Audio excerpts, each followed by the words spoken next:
एक बार एक बहुत बड़ा नेता एक साधु के छोटे से आश्रम में गया। उसने साधु के बारे में बहुत सुना था। उसके मन में आया कि मैं एक बार जा कर के देखता हूँ, लोग उसकी इतनी तारीफ क्यों करते हैं।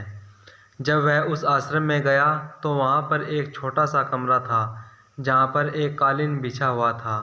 वहाँ पर कुछ लोग नीचे बैठे थे और साधु जी सामने बैठे हुए थे। कुछ सवाल जवाब चल रहे थे। वह नेता अपने 4 बॉडीगार्ड के साथ आश्रम में आया। उसकी यह आदत थी कि जहाँ पर भी वह जाता था, लोग अपनी जगह से खड़े हो जाते थे और उसकी तरफ देखते थे, हाथ जोड़ते थे और सिर झुकाते थे। लेकिन यहाँ पर ऐसा कुछ भी नहीं हुआ।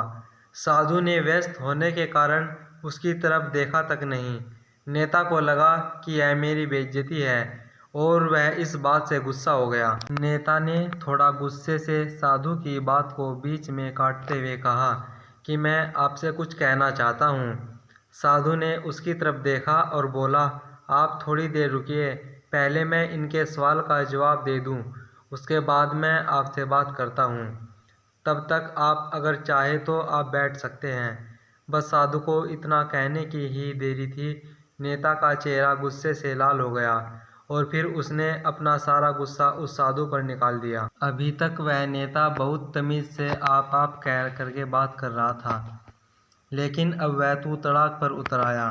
नेता ने उस साधु को कहा, तुझे पता भी है मैं कौन हूँ और तू किससे बात कर रहा है। साधु ने उसकी तरफ देखा और कहा, मुझे इससे कोई फ़र्क नहीं पड़ता कि आप कौन हैं, लेकिन आप जो कोई भी हैं, अगर आप चाहते हैं कि मैं आपके सवाल का जवाब दूं या आपसे बात करूं, तो आपको कुछ देर रुकना होगा।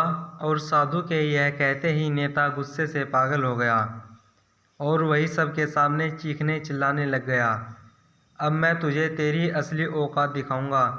तूने मुझसे पंगा ले करके ठीक नहीं किया। तुझे पता भी है मैं तेरे बारे में क्या सोचता हूँ। साधु ने फिर से नेता की तरफ देखा और बड़े ही प्रेम से कहा कि मुझे इससे कोई फ़र्क नहीं पड़ता कि आप मेरे बारे में क्या सोचते हैं। आप जो चाहे वह मेरे बारे में सोच सकते हैं। फिर नेता ने उससे कहा कि तू चाहे सुनना चाहता है या नहीं, लेकिन मैं तुझे यही सब के सामने बताऊंगा कि मैं तेरे बारे में क्या सोचता हूँ। तू कोई साधु नहीं है, तू एक बहुत ही घटिया इंसान है।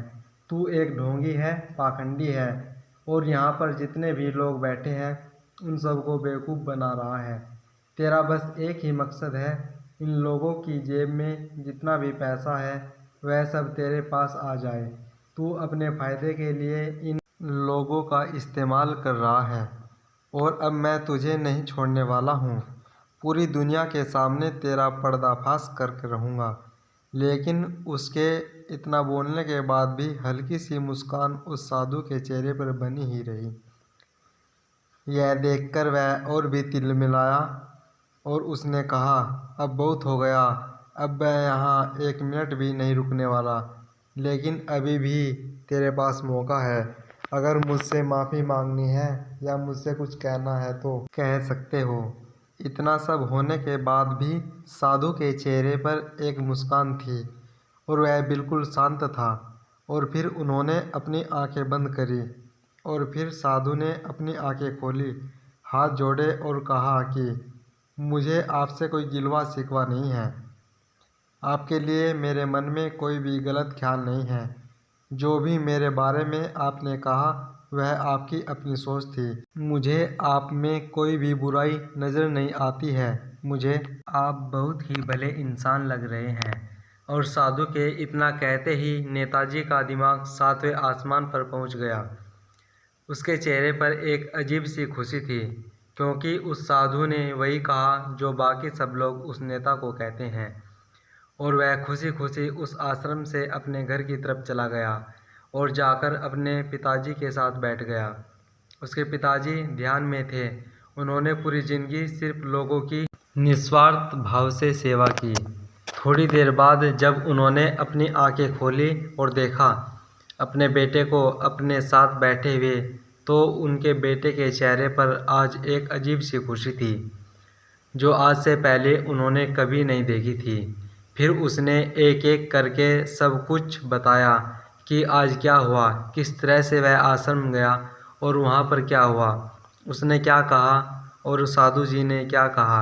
जब उसके पिताजी ने पूरी बात सुनी तो थोड़ा सा मुस्कुराए और अपने बेटे को देख करके बोले कि उन्होंने तुम्हारी तारीफ नहीं करी, क्योंकि उन्होंने वह नहीं कहा जो तुम हो, उन्होंने वह कहा जो वह खुद है। और तुमने जो भी कुछ उनको कहा वो नहीं कहा, बल्कि तुमने वह कहा जो तुम खुद हो। यही बात वेदों में भी कही गई है, यथा दृष्टि तथा सृष्टि। यह दुनिया तुम्हें वैसे नहीं दिखती जैसी यह दुनिया है, यह दुनिया वैसी दिखती है तुम्हें जैसे तुम खुद हो। जिसकी नज़र जैसी है उसके लिए यह दुनिया भी वैसी ही है। अगर तुम अपनी दुनिया को बदलना चाहते हो तो उसका सिर्फ एक तरीका है, अपनी नज़र को बदलो। फ्रेंड्स, ऐसी ही दिलचस्प स्टोरी सुनने के लिए हमारे YouTube channel story and funny TV को सब्सक्राइब करें और वीडियो को ज़्यादा से ज़्यादा शेयर करें।